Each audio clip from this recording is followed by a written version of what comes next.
Welcome to Reflections, a program where we discuss values and virtues for the transformation of the individual and the society in general. I am Father George Ehusani, and I have with me in the studio once again our couple who recently marked the 27th anniversary of their wedding, Ifeoma and Azubike Okwor. You are welcome to the studio. Thank you, Father. Ifeoma is an accountant and staff of the Central Bank of Nigeria. Azubike is a pharmacist, a chief pharmacist, and he has been president of the Nigerian Pharmaceutical Society. He has been president of the African Pharmaceutical Forum, and is a fellow of the World Pharmaceutical Federation. You're welcome. Thank you, Father, so, for having us. We are to discuss COVID-19. To what extent is COVID-19 are your people, the people in the Nigerian Pharmaceutical Society, African Pharmaceutical Federation, and African Pharmaceutical Forum, right? Yes, Father. And the World Pharmaceutical Federation. How involved are you all in the responses to this COVID-19? I would like to share with you.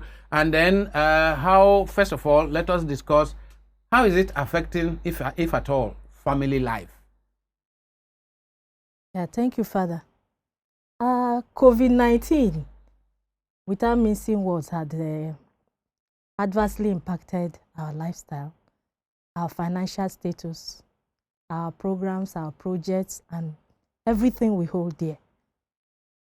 In the family life, of course, finance has not been the same anymore. Many households, the husband or both of them, they have not earned their salary for one reason or the other. Some, the businesses has not generated any income because they have been on lockdown. The demand has actually dropped significantly. So it becomes a challenge to manage family life, household.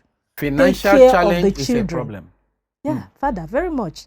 Take care of the children, fulfill your social commitments and all that, and still able to tell yourself, I have done well. So many people are worried. They are distressed. They don't know what to do. They don't know how to go. And many people have a lot of poor neighbors who depend on them. Even families that depend on them. And then if they who are the patrons, if they don't earn salary, then what happens? If their businesses are closed. Too bad for those who depend on them for livelihood. And Father, yeah, there's a new normal, which is like changing whatever we hold there. The fabrics of society is affected. But again, I tell people that this is not the first pandemic. This is not the first plague. I mean, in 1345, 1347, the bubonic plague came, the Black Death, the Spanish flu. The 1918, the Spanish flu came. And thank God that science has even gone beyond what it was in 1918 and 1347. And we can have a handle. I mean, we're talking about vaccine or whatever, or medication for corona. We are hopeful that in no distant time we can find them. In those years, 1918, there was nothing. 1347, there was nothing. There were no antibiotics. Which one of them? Is it the bubonic plague that finished 50% of the population of Europe? It was a bubonic plague. In fact, they reported to have killed about 200 million people. Yeah, I mean, 200 million people at that time will be more than half of the population of Europe. So it goes to say that we shouldn't worry too much about COVID. The fear and anxiety is even the one taking a toll on society. And we should calm down. It is something that will, not minding that we must do the needful. Needful means that some of the measures, yes, like the distancing between me and you people now. I like to call it physical distancing, Father, because not social. Social distancing is something we shouldn't touch. We should maintain social closeness while having physical distance. Thank you for making that distinction. Yeah, I have always said that. That is what we should do. But unfortunately, the cliche is that social distancing. If we social distance, the fabric of society is destroyed. Going to, because we are social beings. We are socially connected, very socially connected. And we must find strategic creative ways of keeping to, that social to closeness. Keep that social closeness with friends, with neighbors, with family. Yeah, I mean, there are people whose families are separated because of this lockdown. I have a friend who is in Abuja. The wife and children are in Lagos for 2-3 months. They can't visit the other. They can't visit the but other. They have to find a means of connecting. They have to find a means to socially connect. We shouldn't allow this virus to destroy this fabric we've developed. Thank you very much for making that over many years. For making that distinction. There's a distinction between physical distancing to not to let droplets and whatever, but social distancing is a different concept. It's a different concept. We should maintain our social closeness while being careful to keep physical distance. Physical distance. That's very good. Yeah, Father. And then the pharmaceutical front. Usually we say that pharmacists are untapped potentials in healthcare. And quietly we do our things, and they don't even think we're in the front line. You don't sing your... Yeah, we don't. But pharmacists are doing quite a lot, especially in this. If you recall these days that many hospitals are turning back patients. So they end many people are afraid of going to hospitals. So they end up at the pharmacist. Yeah, they end up with the pharmacist, and the pharmacists are responsible enough to know that there are certain things they must not do, but there are certain things they must do. We must preach the fact. There are certain facts about this virus that everybody needs to know, stemming from our knowledge of past pandemics, past viruses. And then looking at what is happening. If you look at Nigeria today, you discover that we've done so well with the COVID-19. We've done so well. We've done well Good. Compared to many other countries. We don't know the reasons why we're doing so well. But certain facts are open for discussion. Why are Italians dying more than Nigerians? What has happened? Are our herd immunity better than other people? Have we had challenge of cold and catarrh so much that we really build some immunity in ourselves, in our society? These are subjects for study. Which has tended to protect. Mm-hmm. I'm sure the people thought that when coronavirus, when it hit, that is going to hit Africans. No, they said there will be dead bodies all over the streets. All over the street, but it's not happening.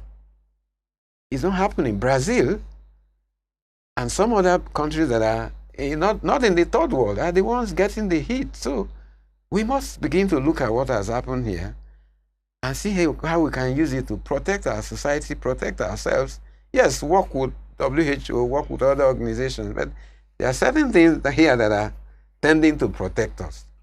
So for me, the point you have made now is important for researchers. Yes, sir. Now, if it was predicted that millions of people are going to die in Africa, hundreds of thousands of people may be dying in Nigeria, and 3 months into the disease, it came in February, March, April, May, more than 3 months into the disease. More than 3 months into the disease. We are talking of 200 and something deaths or something. Yeah.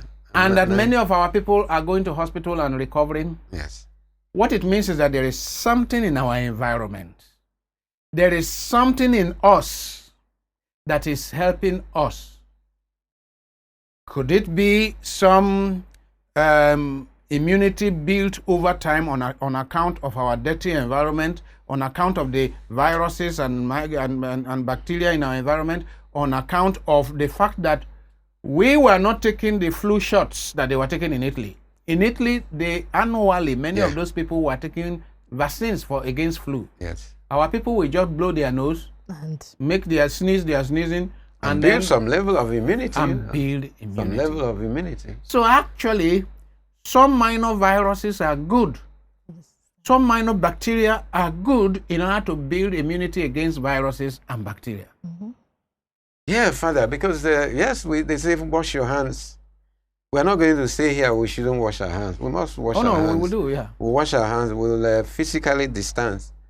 But I think we need more studies. And I think that our scientists must help us in these fields and find out what has happened. And what is happening. As to do more of what has happened that is protecting us. That is protecting us. We haven't been so good in these areas. And time is of essence now. We must start. We must start.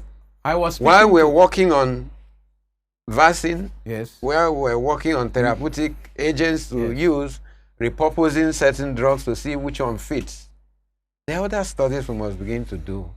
I was speaking to Professor Morris Wu, Okay. and he was telling me how far some of them have gone in this working on cures for this and so on. But you are saying, while doing all that, Yes.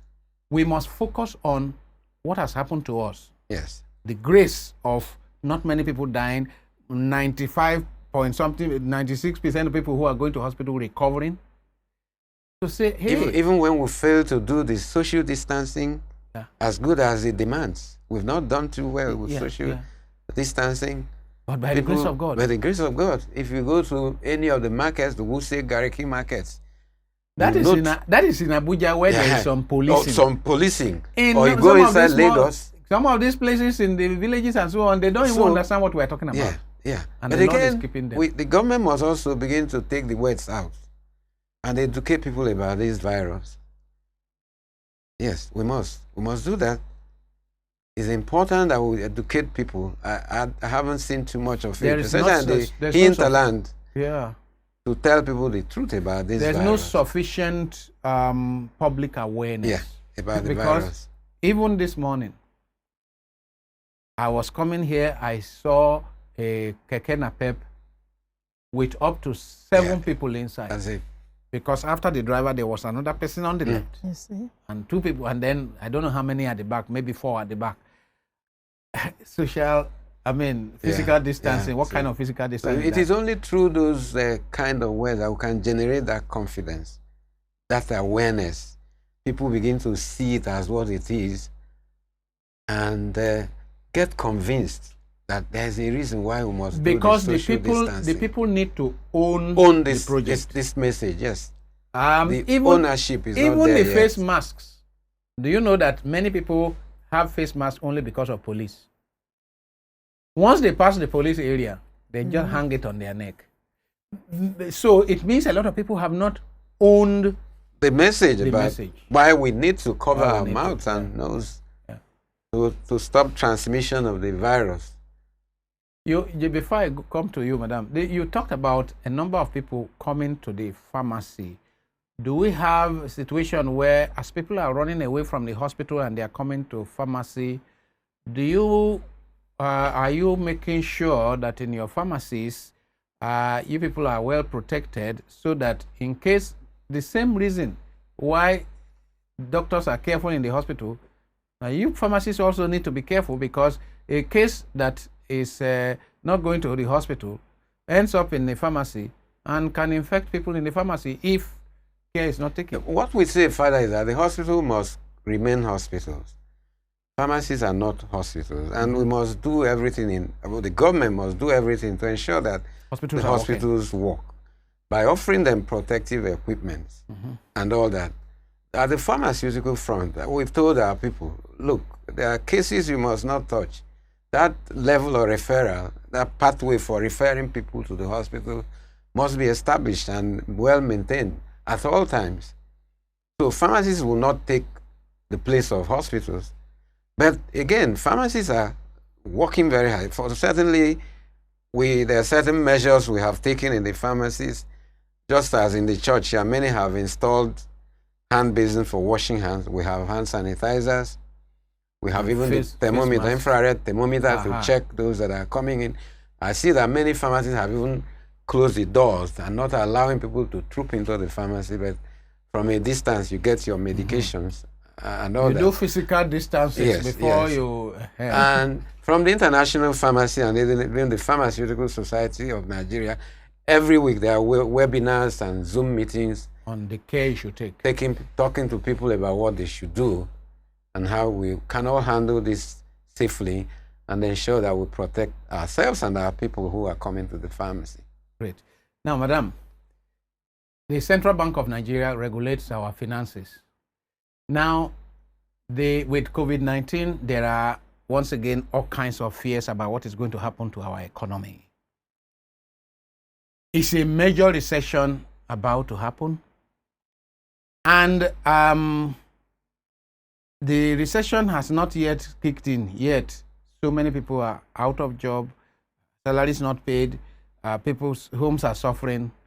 I hope we are not expecting that this thing is going to get worse. We have a situation where our mainstay, oil, crude oil, we are looking for people to buy them at high seas, I'm told.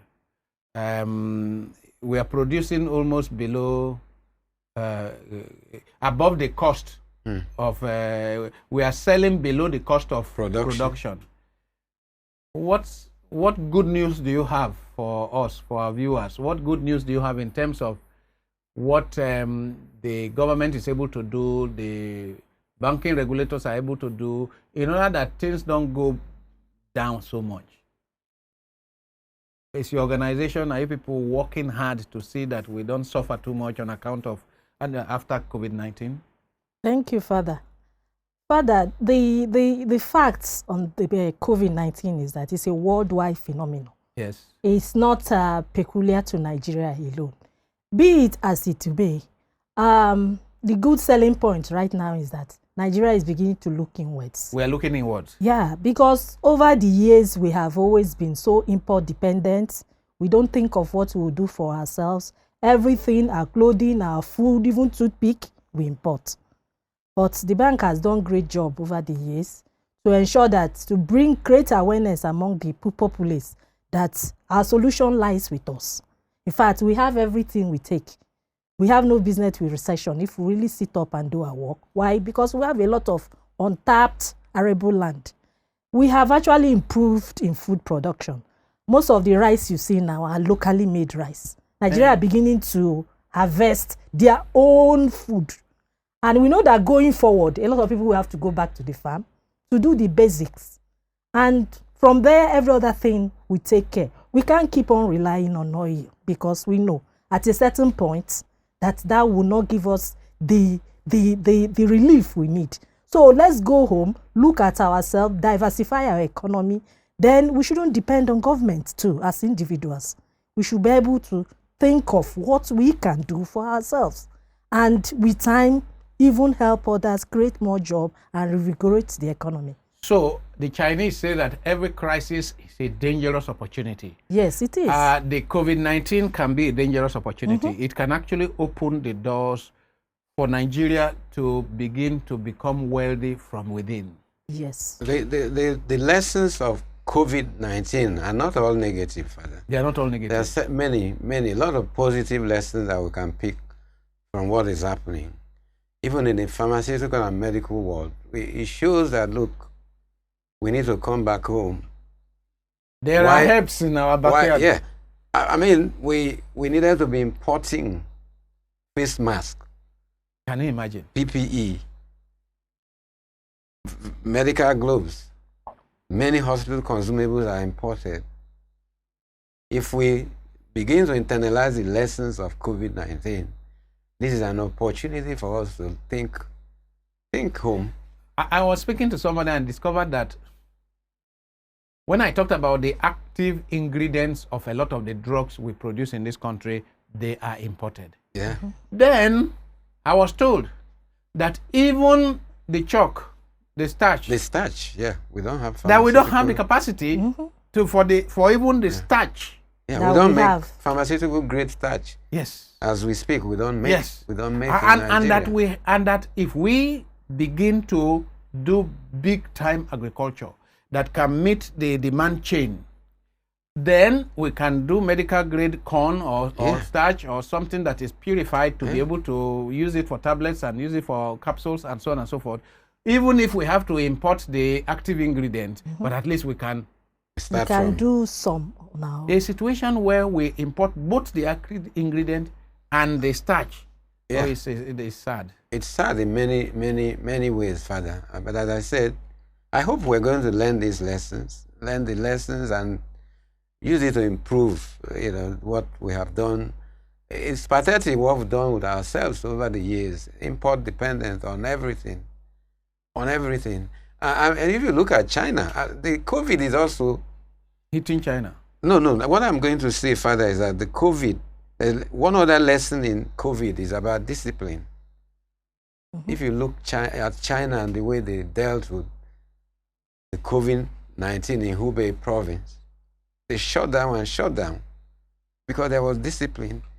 It didn't get to many other cities in China. If you look at America, they are not as disciplined possibly as China. If they say lockdown, people will not obey. Well, I hope you know that it's a completely different kind of governance system. Yeah. And in America, an individual can actually sue the government to court for personal freedom. Well, and he may win. Yeah, that's what is happening. So they are winning and they are getting more hit by the virus. I'm just saying that even here, a level of discipline must have to improve. Even while we fight COVID, yes, we are still hearing news about monumental corruption in certain agencies. Please, corruption. And nobody's saying anything about it. Even as we fight COVID, even as we're almost going into recession if care is not taken. People are still stealing. People are still stealing, and you just begin to imagine, what do you do with 40 billion? And are they thinking that they cannot just fall down and die tomorrow? I don't know. So, lessons. Again, Father, I was going to say, Nigerians, we need to get our values and our priorities right. If we can, then I will tell you categorically, we have no business with recession. Why? Because we have abundance within Nigeria. Only if individually we are disciplined, we are focused, we prioritize our goals for the greater good. Everybody has a little, and before you know it, the system is working well. So we do have, we do have in every part of this country, Niger Delta, plenty of oil. But then we do have parts of this country, let's say the Middle Belt, that is this farming area. Kogi, Benue, Nasarawa, and all these areas, plenty of, then most of the north, where they may not be much rain, but with some little irrigation, the production of vegetables, of all kinds of cash crops, and so on and so forth, with discipline, we have no business importing one item of food. Not even one item of food. I agree. And no business with recession. And then we have parts of this country that even fruits and vegetables that normally used to grow in temperate region, Jos and Adamawa, they can grow. We're beginning to see berries. Yeah. We're beginning to see Irish potatoes. Yes. So it means that this country is, because of the vastness of this country and the diversity in temperate region, and so in the, what do you call it, in a climate, we can grow practically anything. Then coming to the area of pharmaceuticals, I'm told that Africa produces 75 to 80% of the active ingredients in drugs used all over the world. The active ingredients, they are found in the tropics, and most of that in Africa. Meaning that we could be big exporters of. Yeah, we could be big exporters of. Well, again, what is happening these days is that drugs are not really from natural origin again. Synthetic from petrochemicals. But we also have petrochemicals here. But we haven't done anything about synthesizing some of those basic ingredients from our petrochemicals. When we were in the Pharmaceutical Society of Nigeria, we did memos and, exhorting government to do something. We can do a lot. We're about to close, but let me challenge you so that you can talk with your pharmaceutical people, because after years of study of pharmacy, of pharmacology, and so on and so forth, I'm surprised that we only have one system of producing medicine. Our grandfathers and grandmothers, they had the herbal medicine. Yeah. We don't seem to have looked that way at all as to how can we develop this. And I'm not saying how can we develop this along the protocols of the World Health Organization to invent our own protocol. Because you see, that is to say, all I hear when people say, oh, we are discovering some things from this herb, they say, oh no, it has to go through this World Health Organization requirements for this. I'm saying, can our experts who have done pharmacology, who have done pharmacy, who have done this, can they not, for once, take a look at what we got from our forefathers and foremothers in terms of the herbs that were used for one thing or the other? Can they look at it and see how we can use our own system, almost like what Madagascar tried to do? That is to say, this is what we have been using to cure malaria all this while. Oh. The fact that you now have brought some malaria treatment from synthetic drugs, but our parents were doing this. We can refine this, know about dosage, which were some of the things our forefathers didn't have, know about dosage, know about, study some side effects of it, and so on and so forth, and release it to the market once we have done all this. But I think it's important to establish that WHO doesn't have a right to impose Thank you very much. nations. Every nation has its own standard for whatever product they want to approve. Okay. If you like, you can get WHO approval for what you have. Yeah, it helps in terms of international relations and international trade, but they are not bound to impose anything on you. You see, this is also where we must remember China, what they've done for themselves. If you go to China, Orthodox and the other form of medicine, if you go to hospital, you decide where you get your medicine. You want? Yeah. If you want Orthodox, you go this way. If you want the traditional, you go this way. And they have not neglected the traditional one for the other. This is also what we can do here. Thank you very much. It's something it's not even just what we can do, what we must do given COVID-19. And these are part of the positive lessons I think we can learn from this pandemic. Thank you. We'll bring the discussion to an end here. I mean, I'm thinking of places like Malaysia and China and so on, and the number of supplements, food supplements we're getting from that area. And I'm saying, but we have these plants in our environment. Even the Artemisia annua, the plants. Yeah. We had plantation here in Nigeria. In Nigeria. Yeah. Good. So, Madam, wonderful having you. Thank you, Father. Wonderful having you. I've been speaking with Azubike Okwor and Ifeoma Okwor, who recently marked their 27th anniversary of marriage, and we were discussing COVID-19 and how it is affecting family life, and what prospects for the economy, and what prospects how Nigeria can actually reap some benefits from this unfortunate incident. May the Lord bless our country. May the Lord bless your family. And those who are suffering today on account of COVID-19, may the Lord show us what we can do with a bit of creativity to revamp the economy, and then keep social connections but maintain physical distance. God bless you. Thank you, Father. Thank you, Father.